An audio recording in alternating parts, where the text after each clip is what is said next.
এই পৃথিবীতে 5 জন নবীকে আল্লাহ শ্রেষ্ঠ নবী বলেছেন।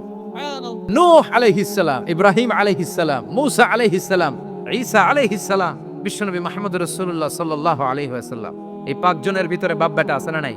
কথাকার বাপ বেটা দুইজনই কাবা বানিয়েছে। আল্লাহু আকবার। সাইয়েদনা ইব্রাহিম বানিয়েছে বয়স্ক অবস্থায়, বিশ্বনবী বানিয়েছেন শৈশবকালে। পড়েন সুবহানাল্লাহ। বিশ্বনবীর বয়স মাত্র 10 বছর। কয় বছর? 10 বছর বয়স আমরা লুঙ্গিও পড়তাম না।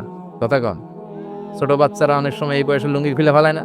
গরমকাল আসলে লুঙ্গিগুলা সব খালের সামনে থুইয়া ডুবায়, চোখগুলা লাল করে আর করে বাইর আছে না নাই?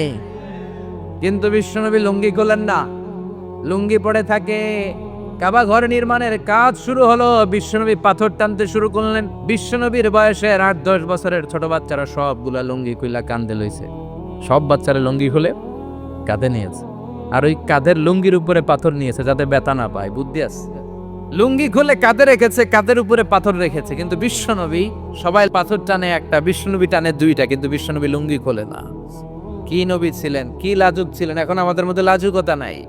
বাবা ছেলে মেয়ে সব মিলে একসাথে হিন্দি সিরিয়াল দেখে, এরকম ফ্যামিলি আছে না নাই? লাজুকতা হারাতে বসেছি।